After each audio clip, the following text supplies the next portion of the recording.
The conflict between Israel and her enemies seems to be frequently reported in a misleading manner. Recently I saw a report in which it stated that in a recent conflict 5 Israelis were killed while 138 Palestinians were killed. None of the background to those statistics was given. Would you like to provide us with some of the background to statistics such as those?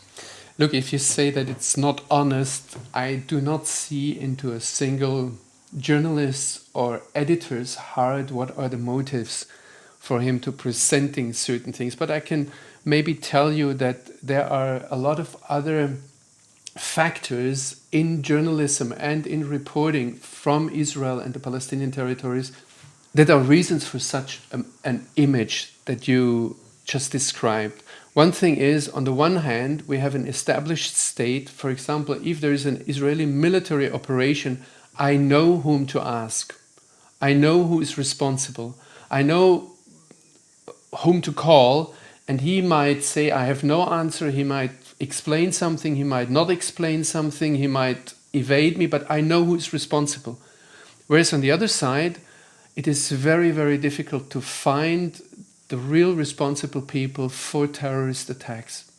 And sometimes you find them much later, and even if you find the ones who executed the attacks, it doesn't mean that you know at once who stands behind them, except if you have a good connection to the Israeli security apparatus. They very often know more and might tell you, but how do I know that this is objective and it's not propaganda? So we have on the one side very quick, easy answers. On the other side, we have difficult answers and a difficult situation.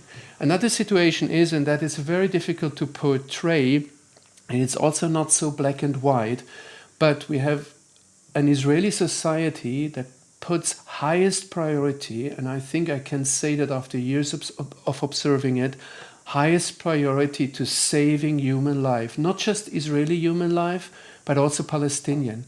And it's for a very simple reason, not because they love the Palestinians, but because every dead Palestinian child is a catastrophe for Israeli propaganda.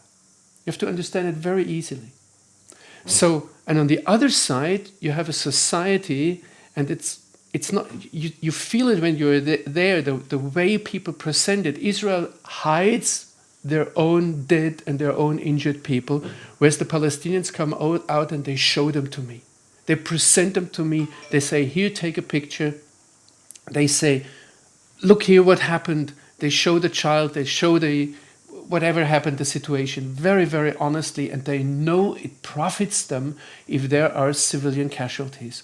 I actually know in one case, it was in the Gaza Strip, during the later years of the Intifada, that I met the son of one Hamas sheikh, and this son actually told me that his father invented the recipe or the strategy of when the Israelis wanted to bomb a house, they normally phoned the house, they threw leaflets and say, please leave that house, we're going to bomb it. And the name was Nizar Rayan, the Hamas sheikh. He said, I realized if we don't leave the house, if we gather all our neighbors on top of the house, if we gather all people with children and everybody, we stand on top of the house, the Israelis won't bomb it. So they use the civilian population as a protective shield. And I do not have this from the Israelis, I have that from the Palestinians themselves. Now, I went there when the Israelis did not take that protective shield anymore, and Nizar Rayan actually fell in a rocket attack by the Israelis, and he had his little son in his arms, and that's what his elder son described to me. And he kind of had the little son, and both of them were dead, in his arms, and the little son's name was Osama, which shows you what was the mentality behind that. Now, this man, Nizar Rayan, just to give you a little bit background, he was not just some terrorist. He was a university teacher, he was a spiritual guide, he was a very highly trained person, and he used not just the people around him, the poor people, he used his own family in his ideological warfare, and not just ideological warfare, religious warfare, and military warfare. against Israel.